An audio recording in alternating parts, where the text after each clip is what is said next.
As to the power of healing, it is merely a demonstration of the power of love. This was the philosophy of James Rogers Newton, one of the greatest healers of all times. He helped others heal through the power, or should I say the gift of love. His love is the same love that you possess. We are not talking about a prayer asking an outside source to intervene.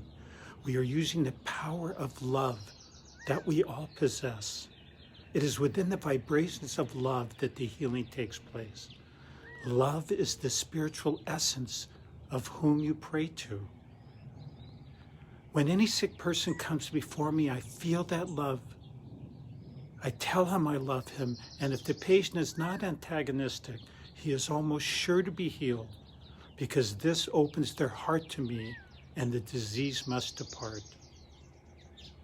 James Rogers Newton healed over 250,000 people. Yes, 250,000 throughout the early and middle 1800s. Why haven't you heard of him? And in over 100 lectures where I asked this question, no one ever raised their hand who heard of him, because he didn't do it through an organized religion. He did it within the atmosphere of love. Now, although in his youth he became aware of possessing the gift of healing with young friends and small animals, he was never encouraged by the adults around him. He gave up using his gift for more than 35 years.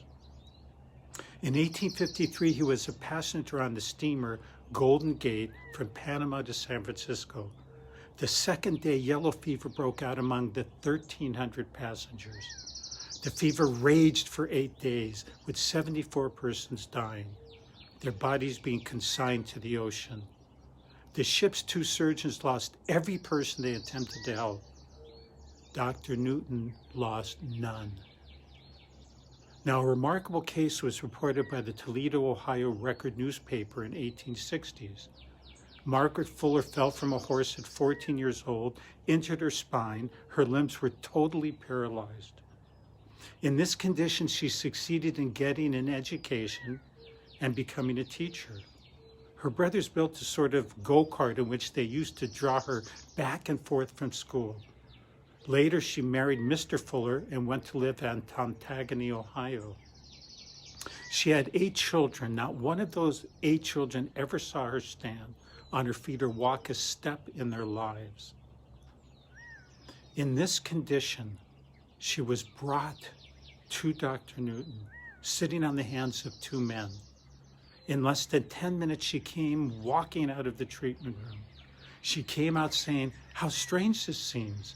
The doctor told me to go down, have a steak boiled, eat a good hearty meal, and to fear nothing."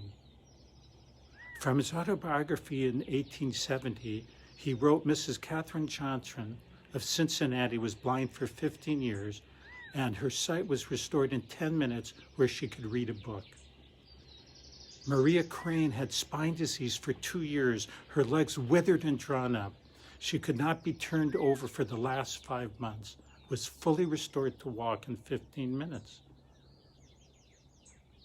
An 8-year-old from Kentucky with spine disease had never walked. She ended up moving and walking around the room in 15 minutes. Frances Hardy, 14 years old, hip disease, had to walk on all 4s with a small crutch, was cured in 30 minutes, walking upright, and never used a crutch again. His autobiography contains thousands of such testimonials.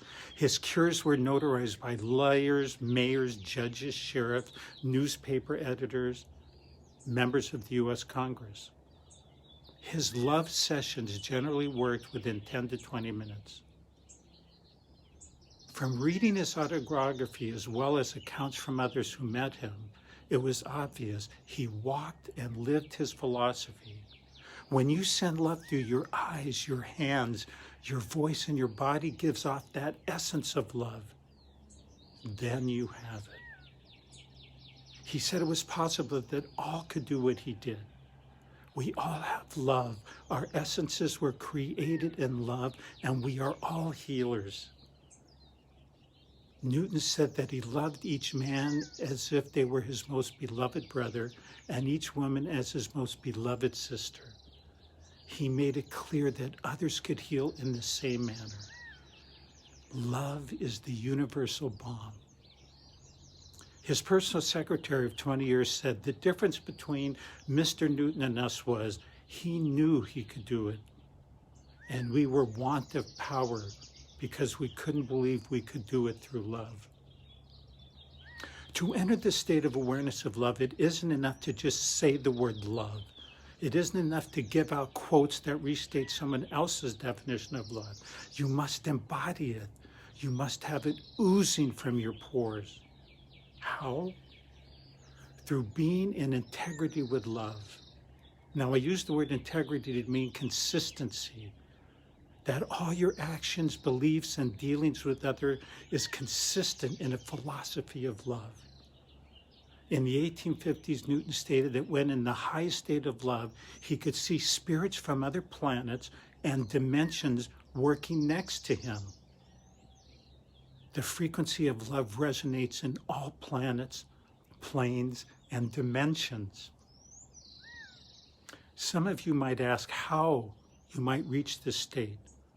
When you can share the love that you channel in your art, music, to your pets and animals, into your hobbies, with those you meet and those who are ill, then you will understand what is meant by embodying love.